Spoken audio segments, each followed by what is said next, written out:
एक दिन की बात है, छोटे से गांव खीरापुर में एक निहायत ही चंचल और शरारती लड़का रहता था जिसका नाम गोलो था। गोलो को नई नई चीजें ईजाद करने का बहुत शौक था, लेकिन इसकी इजादात अक्सर तबाही मचा देती थीं। एक दिन गोलो ने फैसला किया कि वो खला में रॉकेट भेजेगा।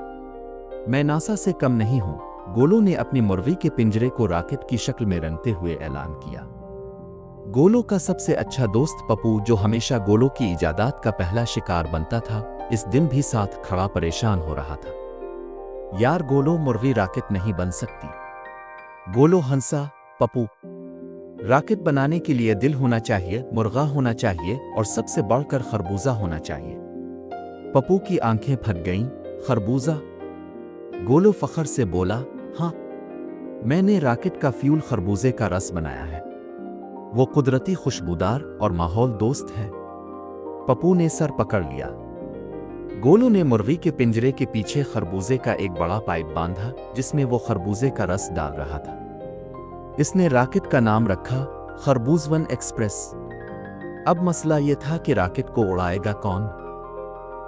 गोलो ने नजरें घुमाईं और पप्पू को घूरने लगा। पप्पू ने फौरन पीछे हटते हुए कहा, मैं नहीं जाऊंगा।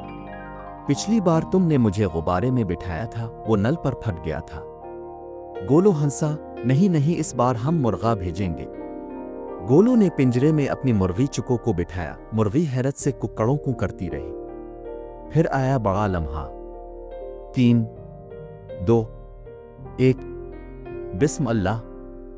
गोलो ने माचिस जलाई और खरबूजे वाले फ्यूल के नीचे आग लगा दी। पहले तो कुछ न हुआ, फिर पिंजरा हिलने लगा। फिर अचानक खरबूजे का रस भाप बनकर फट पड़ा और चुको वाला रॉकेट जोर से फिजा में उछल गया। चुको कुक्कड़ों को करते हुए फिजा में गायब हो गया।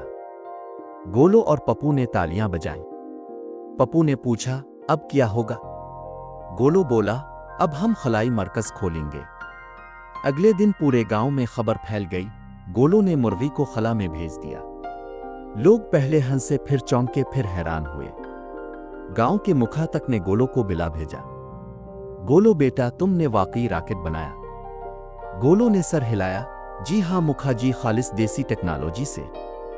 इसी वक्त आसमान से एक चीज गिर कर देड़ों से जमीन पर आ गिरी। सब दौड़े। वो चुको थी, जो पिंजरे समेत वापस जमीन पर आ गिरी थी, लेकिन अब वो एक सिया चश्मा पहने मूंछों वाली मुर्गी बन चुकी थी। गोलो चीखा, ये खला से आई हुई मुर्गी है, अब ये चांदी के अंडे देगी। पप्पू हंसा, नहीं, लगता है धूप में जल गई है। तभी चुकू ने एक कोक की और अंडा दिया, और वो अंडा खरबूजे की खुशबू दे रहा था। सब हैरान हो गए। मुखिया जी बोले, गोलो, तुम हमारा फखर हो। हम तुम्हारे लिए खरबूजा साइंस सेंटर बनाएंगे। यूं गोलो की इजाद ने न सिर्फ चुको को खला की सैर कराई, बल्कि पूरे गांव में खरबूजे के फ्यूल से चलने वाले साइकिल, रिक्शे और यहां तक के पंखे भी ईजाद कर लिए गए। और गोलो का नया नारा बना, जहां खरबूजा वहां ईंधन।